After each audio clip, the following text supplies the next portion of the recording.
Olá, eu sou a professora Isabel e o meu propósito é te ajudar a acelerar a aprendizagem das crianças com deficiência intelectual ou com dificuldades na aprendizagem.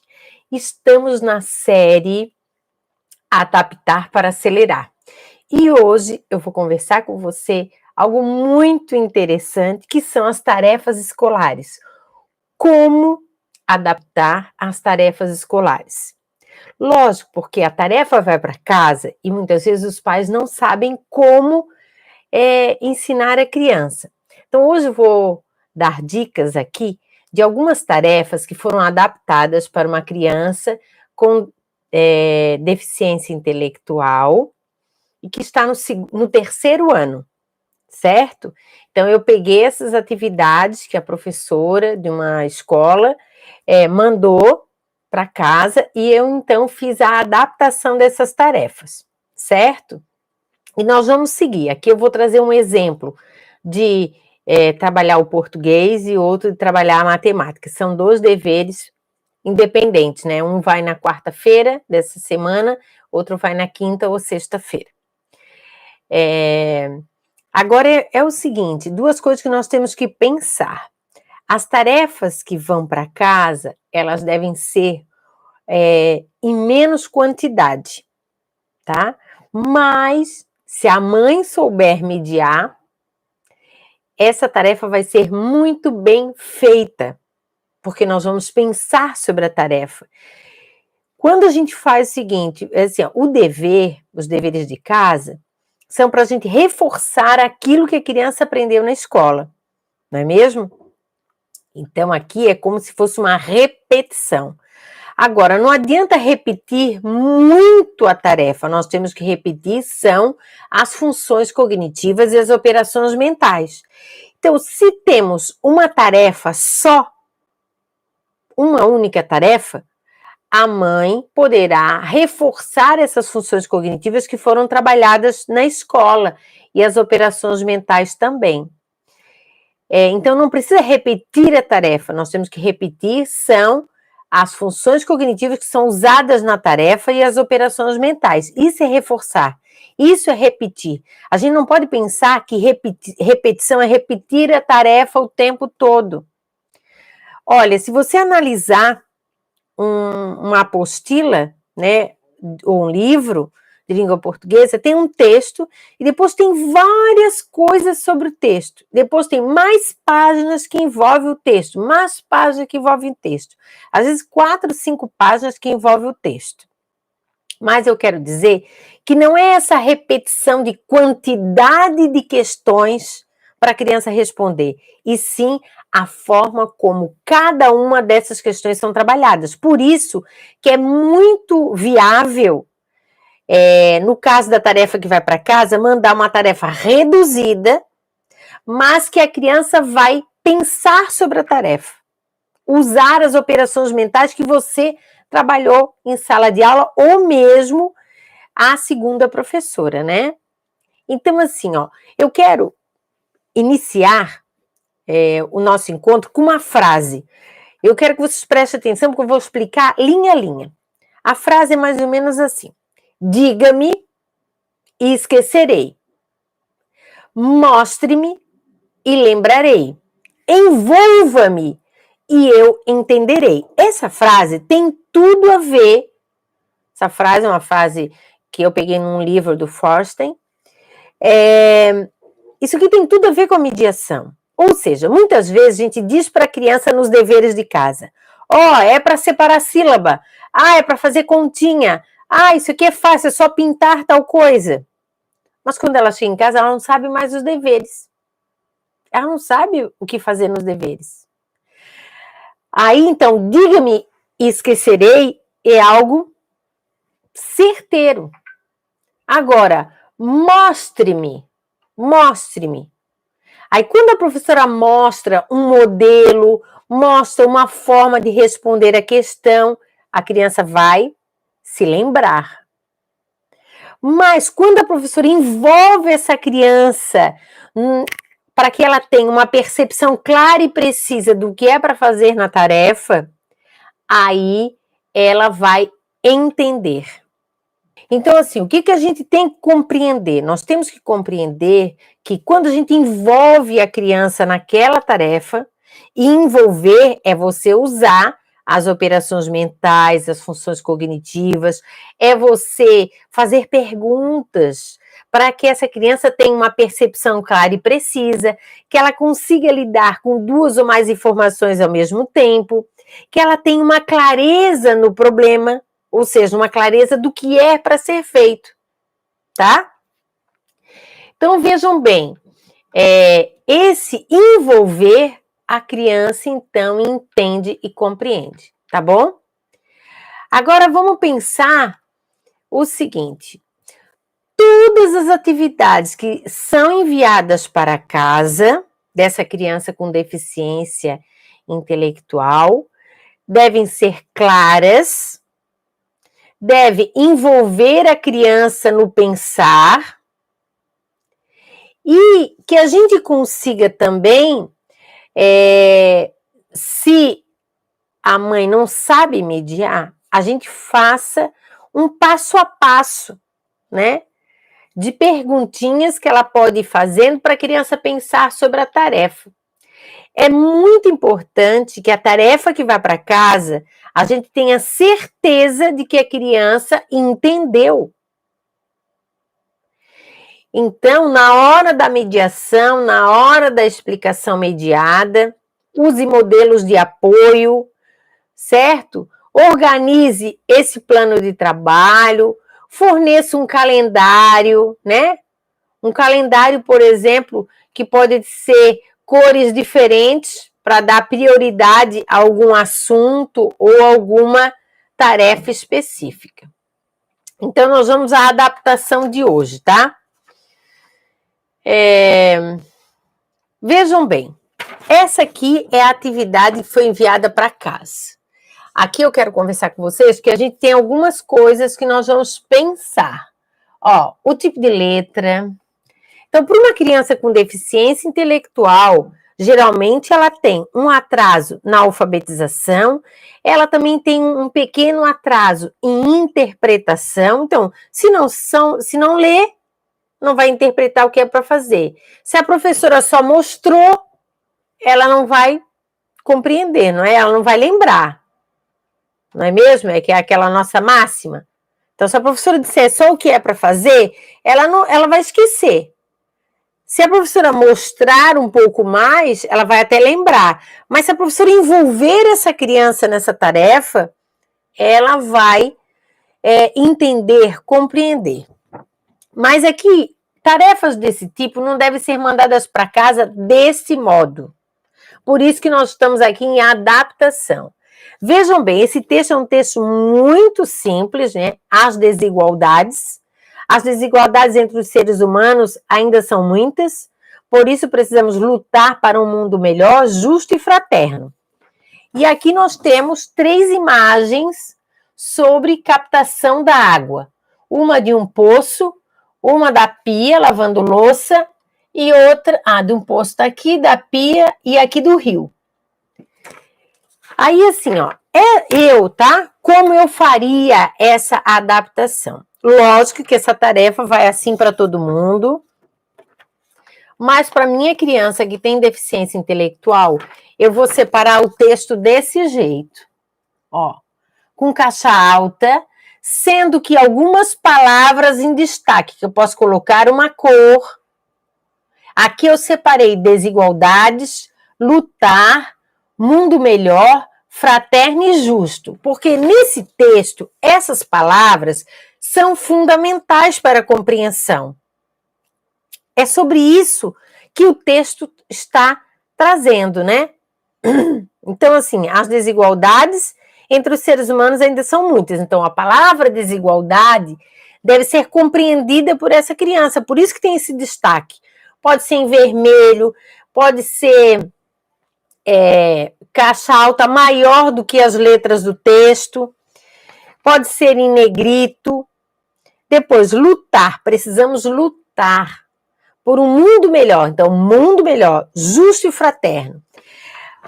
Lógico, essas palavras aqui devem ser mediadas pela professora, na sala de aula, que não é deveres. Então, você vai envolver essa criança e na compreensão que elas têm sobre o que é desigualdade, o que é lutar, né, nesse caso, o que é um mundo melhor, fraterno, justo. Ah, mas será que vai entender deficiente? Gente, quem está me seguindo sabe que isso é passado. Passado, nós temos que discutir as coisas do mundo com qualquer criança com deficiência, certo? Então, é muito importante, né, que você faça essa discussão. Então, eu adaptaria esse texto assim. Como é que eu vou mediar esse texto? Ah, outra coisa, ele enviaria para casa o texto nessa folha deste tamanho. E aí eu vou começar a mediar esse texto. Eu posso fazer essa mediação na sala e também enviar essas perguntas para a mãe relembrar com a criança em casa. Outras perguntas ou as mesmas. Vou ler para você esse texto, preste atenção. Subentende-se aqui que a criança não sabe ler ainda, que é o caso dessa criança que essa tarefa foi feita. Você sabe o que significa a palavra desigualdade? Essa palavra é a coisa mais importante que a gente tem nesse texto. Então, nós vamos ver quantas letras tem nessa palavra. Vamos contar? Então, você aproveita para contar. Olha, quantas vogais nós temos aqui.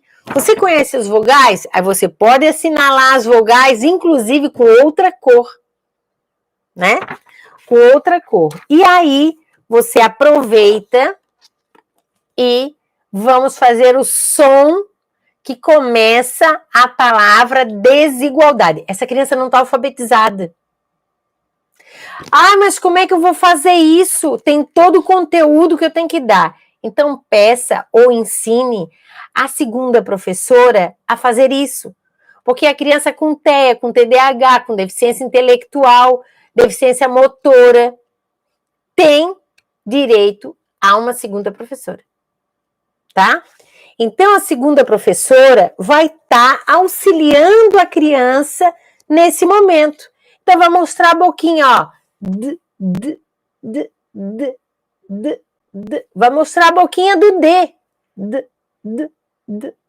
Desigualdade. Então, isso é muito importante. E ela pode também... Opa, tá de cabeça para baixo. Ela também pode trabalhar as vogais. Assim, ó, a criança está no 3º ano, então a alfabetização ela tem que se dar de forma paralela. Enquanto as outras crianças estão fazendo 3, 4 atividades da apostila, basta você explicar uma e para que ela tenha uma compreensão total daquela tarefa. Então é muito importante, ó, vamos circular todas as vogais da palavra desigualdade. Vamos lá. Vamos pesquisar no Google, pelo celular, não é? Que a gente está na sala, o significado de desigualdade. E você lê para a criança e conversa com ela sobre o que é ter desigualdade, né? O que é viver na desigualdade. A professora, inclusive, deve levantar esse ponto coletivamente, do tipo, olha, o João achou aqui no Google uma definição de desigualdade e a gente quer ler para vocês. Então, eu vou ler alto e a gente vai discutir o que é desigualdade. Mas foi a pesquisa junto com a segunda professora e o João. Vejam bem que depois de você trabalhar o texto em si e a palavra desigualdade, pelo método fônico mediado, você vai trabalhar as imagens. As imagens aqui são muitas imagens, o que às vezes atrapalha a compreensão da criança quando a gente tem muitas imagens e as imagens são muito pequenas, ela não sabe para onde direcionar a sua atenção. Então, você vai perguntar o seguinte: quantas cenas... Ó, eu aumentei, viram que eu aumentei? Quantas cenas temos aqui? Porque o texto, ó, tem o pequeno texto e tem aqui as cenas, certo? Então, aumentei as cenas, botei numa folha separada e fiz assim, por quê? Porque eu quero saber quantas tem. Aqui, nós temos 3. Cada cena tem um código. Você sabe, você viu o código? Cada cena tem um código. Gente, esse código é um detalhe que passa desapercebido até por um adulto, mas a gente chama a atenção da criança para esse detalhamento, que é aqui, ó, A, B, C. Veja, essa aqui temos a letra A, essa aqui é a letra B e essa aqui é a letra C. Isso te diz algo? Parece uma ordem, A, B, C. E se eu fosse continuar essa ordem, você saberia me dizer A, B, C, D, E? Assim, ó, o nome da letra vale ser pronunciado para as ordens, certo? Para a pesquisa no dicionário, não para a minha escrita. Então, o abecedário é para colocar ordem. Ordem de palavras, certo? No dicionário, ou ordem de imagens, ordem de itens. Se eu fosse continuar, como ficaria? Aí já veríamos se a criança sabe todas as letras do alfabeto, pelo nome. Então, vamos começar pela letra A. E aí, então, você vai começar pela letra... Só um pouquinho, gente. Você vai começar trabalhando pela letra A. Você vai explorar detalhadamente essa cena, certo? Da seguinte forma, o que temos nessa imagem? Quantas pessoas? Quantas pessoas? O que o menino está fazendo? Sabes o que é que ele está fazendo? Você acha que esses desenhos são nítidos? Você consegue identificar o que eles estão fazendo? Eu vou explicar para você. Isso aqui corresponde a um poço. Um poço é um buraco com água dentro. Então, esse menino está pegando uma lata com uma corda, jogando dentro do poço para pegar água. Você já viu um poço? Vamos ver na internet como se faz um poço. Aí você vai lá, tem vários vídeos bem interessantes. Você acha que pegar água no poço é algo moderno e fácil? Ou é algo atrasado e perigoso? Mas tem pessoas de várias partes do Brasil que não têm água na pia, na torneira, e eles usam um poço. Você conhece alguém que tem um poço em casa? Então, isso é o detalhamento. Então, a criança, com as tuas perguntas, ela vai criando um entendimento sobre a imagem. Beleza, agora nós vamos passar para a segunda imagem. Vamos ver a segunda imagem, que é a B. A gente viu a agora estamos na B. Como a água, ó, aqui o detalhe da água, como a água chega na casa dessas pessoas? Qual a diferença dessa imagem para a imagem A? Qual a diferença? A água na torneira da casa ajuda as pessoas? Como? Opa. E aí você pode explorar tudo, desde o que tem em cima da pia, quem é que está ajudando, quem é que está lavando, quem é que está enxugando, se isso acontece na casa dessa criança, se o pai ajuda a mãe, ou se ele ou ela ajuda a irmã ou irmão. Agora nós vamos passar para a atividade C. Nós vimos a B e a C. Olha aqui. O que está acontecendo nessa imagem? De onde o menino pega a água? Isso é fácil ou é difícil?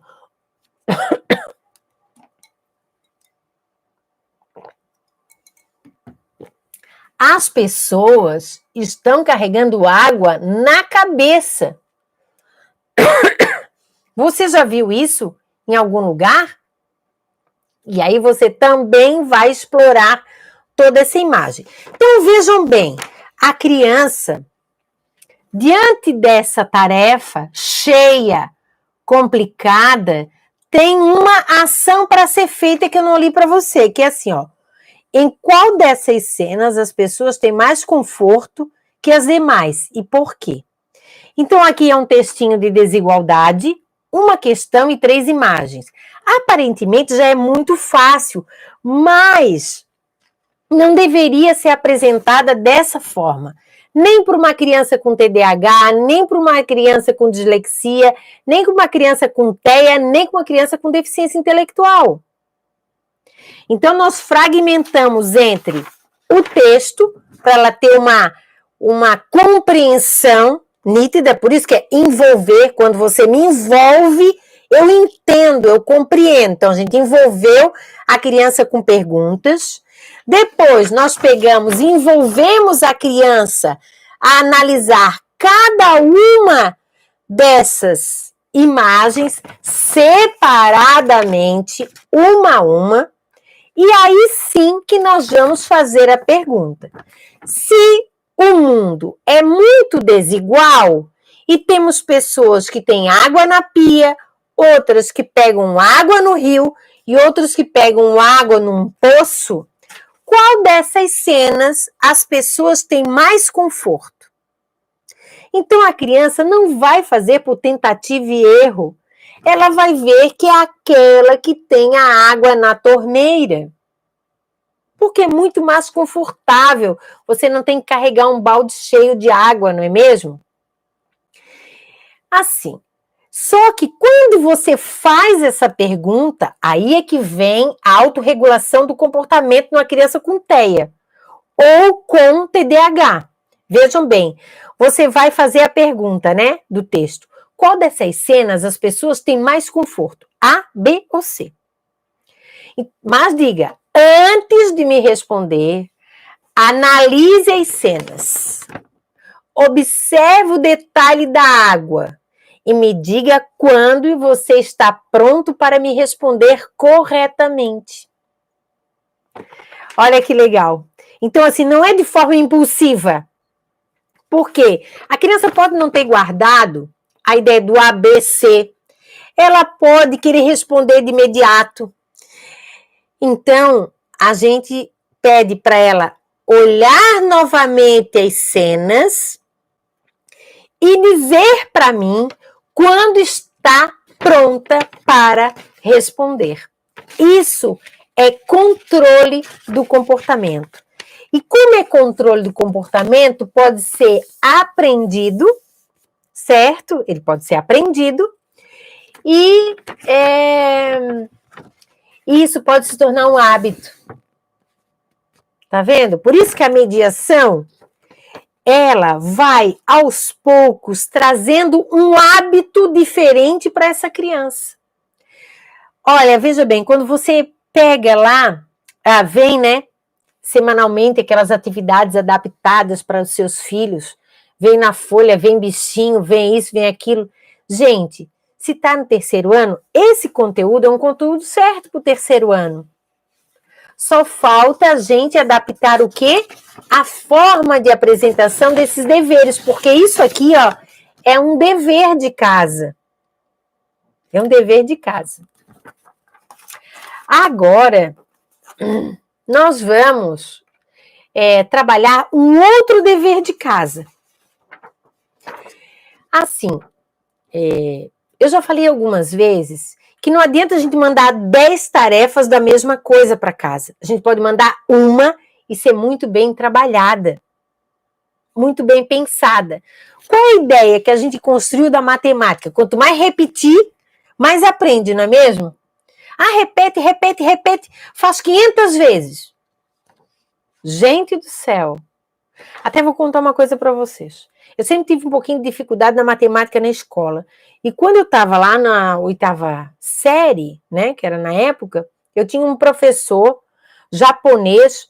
Eu achava ele muito inteligente, mas eu não entendia muitas coisas que ele falava na aula. Então, a minha mãe pegou o meu vizinho, que já estava no ensino médio, e perguntou se ele sabia expressões numéricas para me ensinar. Aí o guri, né, veio e pegou, meu professor deu 30 expressões numéricas, e dessas 30 ele ia tirar 10. Dessas 30, eu não sabia 10. Eu não sabia. Aí essas 10 o menino veio me ensinar. Só que a forma como ele ensinava, ele só me mostrava. Ele só me mostrava como tinha feito. Eu não conseguia saber por que numa chave que tinha um número grande virava um número menor. Eu não sabia por que tinha um 2 em cima. Então, assim, as expressões numéricas mais complexas eu não sabia. E aí chegou o dia da prova. Aí o menino entendesse? Eu disse, entendi. Chegou no dia da prova, o que aconteceu? As 10 que eu não sabia, né, caíram na prova. E aí eu tinha que fazer alguma coisa. Como naquela época eu já tinha uma mente diferente, né? Eu falei assim, pô, eu sei um monte de expressão numérica, eu só não sei essas 10. Então eu não vou fazer, porque eu não sei. E atrás da folha, eu escrevi uma carta para o meu professor. E eu falei assim, olha, eu sei fazer outras 10 expressões numéricas que eu vou fazer aqui atrás para você. Mas essas que você colocou, eu não sei. E foi muito interessante, porque as 10 que eu inventei e fiz, eu tirei 10. O professor, na época, dizia assim, ó, 10, 9, 8, 7, 5, 3. E a minha nota ele não deu, né? Ele não distribuiu. Ele falou para mim assim, ó, você, quando todo mundo sair para o lanche, você fica aqui que eu quero perguntar umas coisas para você. Eu pensei, agora tô morta, né? Não fiz a prova, vou apanhar em casa, tirei 0, ferrou.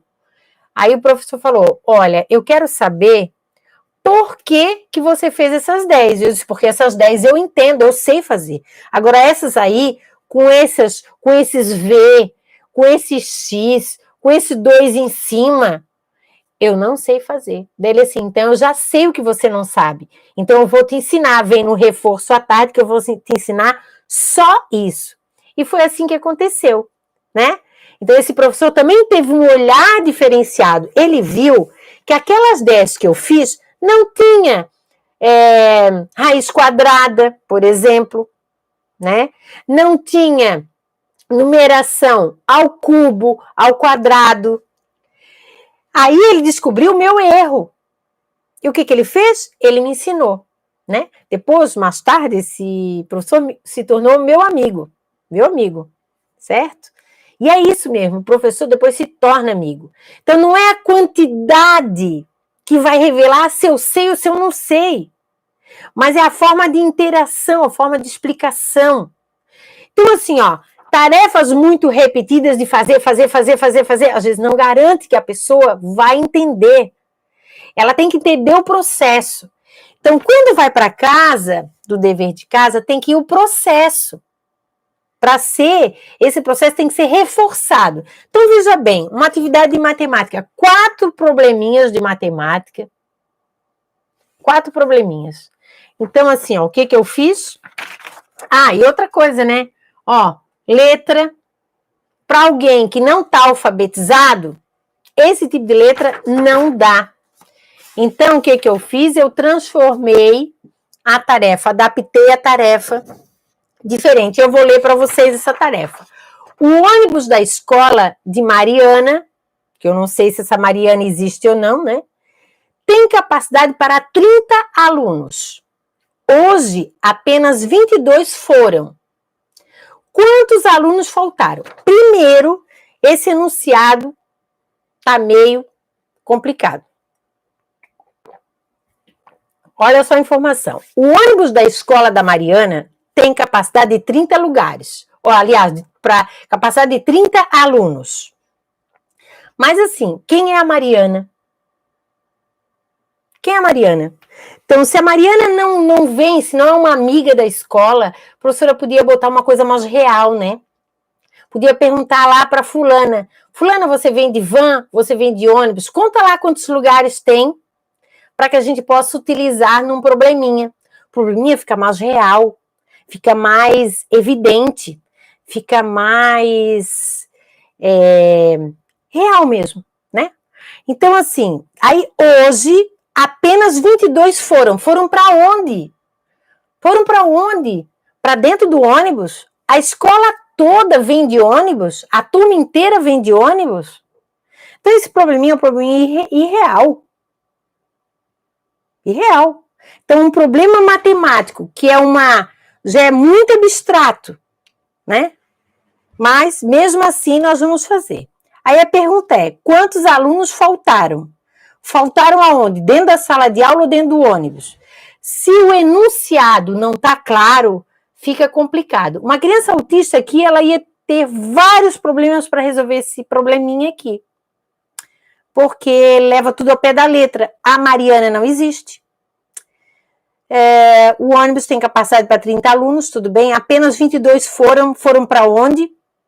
Não sei para onde, foram viajar, foram para a sala, foram embora. Então, falta alguma coisa nesse probleminha.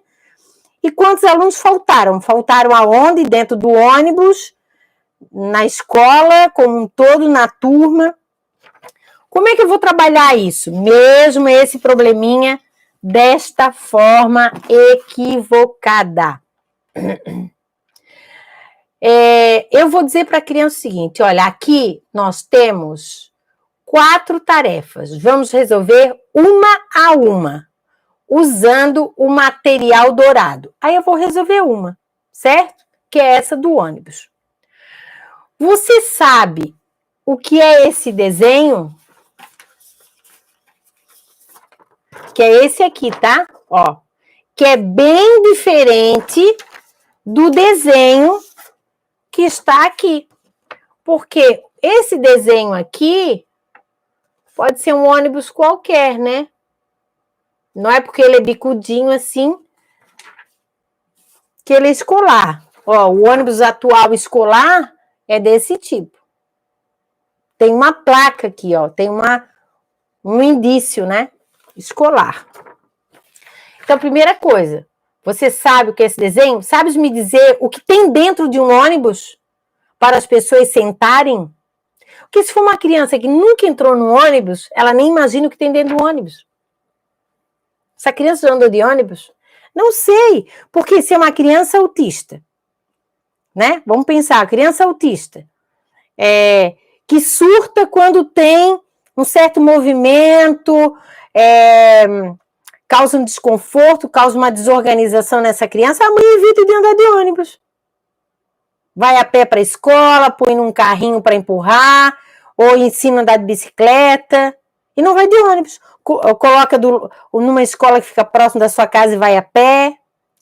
Então, assim, a criança tem que compreender o que é o ônibus, que dentro do ônibus tem lugar para sentar.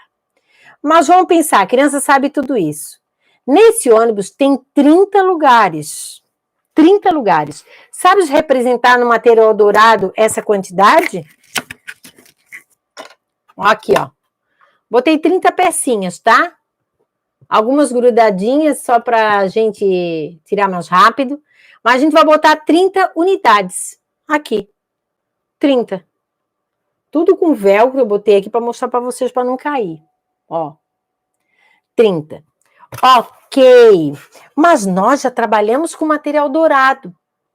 Então, agora que você já separou 30 cubinhos, cada cubinho representa um banco do ônibus. Agora nós vamos agrupar os cubinhos de 10 em 10 e vamos fazer uma troca. Aí, a gente vai agrupar. Então, a criança vai contar 5, 10 e vamos trocar por uma barrinha.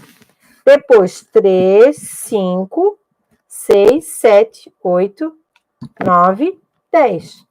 Vamos trocar por mais uma barrinha.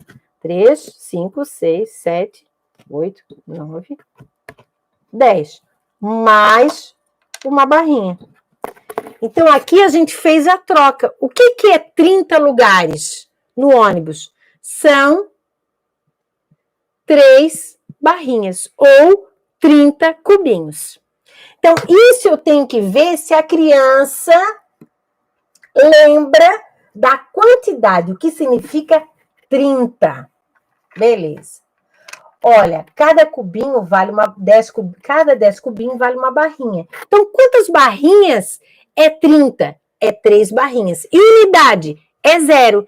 Então, a representação desse número aqui, não é mesmo? A representação é 3 barrinhas e 0 unidade. Então, aqui nós temos 3 barrinhas e 0 unidade. Ótimo! Agora, nós vamos continuar o probleminha. Agora, vamos ler o problema e preste atenção. O ônibus da escola de Mariana tem a capacidade de 30 alunos. Hoje, apenas 22 foram. Você sabe o que é o 22? Vamos representar aqui o 22? Então, assim, ó, o número 22, ele pode ser representado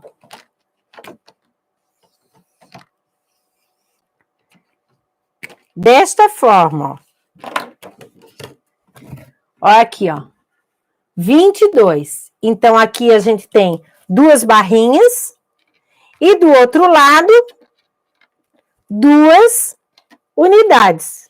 Então, isso é 22. Estão vendo aí? Ó, 22. Beleza. Só que é o seguinte, como é que a gente vai saber quantos alunos faltaram? Porque é isso que o probleminha quer dizer, ó. Quantos alunos faltaram? Então, nós vamos ver o seguinte. Nós tínhamos 30, não é mesmo? Deixa eu montar aqui o probleminha para vocês.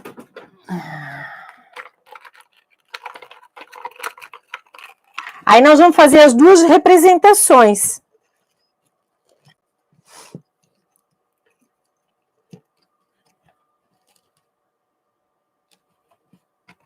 Ó, nós temos 30 lugares, mas só foram 22 alunos. Ok? Como é que eu tiro 2 de 0? Aqui eu não tenho nada. Então, eu vou pegar uma barrinha daqui e colocar para cá. E vou transformar ela em cubinhos. 2, 4, 5, 6, 7, 8, 10. Agora eu consigo tirar 2, não consigo tirar 2? Desses aqui, eu vou tirar 2. Então, quantos que ficaram? 1, 2, 3, 4, 5, 6, 7, 8. Ficaram 8. E aqui, eu vou tirar 2 dos 2. Então, quantos alunos faltaram dentro do ônibus? 8. Certo? As crianças que não têm pensamento de reversão, a gente tem que trabalhar a reversão para ensinar. Sabe qual é o maior problema que a gente tem? A gente sabe tudo, todas as dificuldades das crianças, tudo que elas não conseguem fazer. E a gente acha que precisa de uma coisa especial para que ela aprenda ou que não tem possibilidade de reverter o pensamento, certo? Então, assim, ó, todas as funções cognitivas, todas elas podem ser corrigidas. Como? Utilizando elas mesmas. Então, por exemplo, se a criança não tem um pensamento claro e preciso sobre uma tarefa, ela nunca sabe o que é para fazer. Por quê? Porque não tem a percepção clara e precisa. O que eu vou trabalhar com essa criança? Percepção clara e precisa. Então, se ela não tem essa ideia do pensamento reversivo, da reversão, eu tenho que trabalhar isso. Como? Trabalhando reversão. É isso. Eu tenho que gerar nesse cérebro a necessidade de desenvolver essa capacidade. E como? Gerando a necessidade. Certo? Então, isso é muito importante fazer. Então, agora nós temos que descobrir, não é mesmo? E aí você pode fazer a continha do 30 menos 22, ela no papel, certo? E sempre fazendo essa relação, né? Tudo isso é explicado. Tudo isso é explicado. Não sei se ficou claro para vocês, mas desta forma eu faria a adaptação dessas duas tarefas.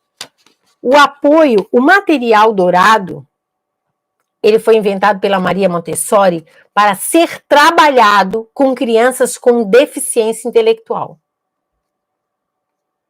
Então, se a Maria Montessori, com todo o gabarito que tem, tinha consciência, ela era uma médica, ela tinha consciência que isso era possível lá no tempo que ela inventou esse material. Imagina agora, com toda a tecnologia que a gente tem. Então, a neurociência prova que é possível realmente uma criança com deficiência intelectual aprender. Então, assim, ó, essa é uma possibilidade de fazer com que a criança aprenda. Que possibilidade é essa? Mediando. Mediando todo o processo de matemática e todo o processo de língua portuguesa e de alfabetização. Tá bom? Um beijo grande para vocês e até a próxima.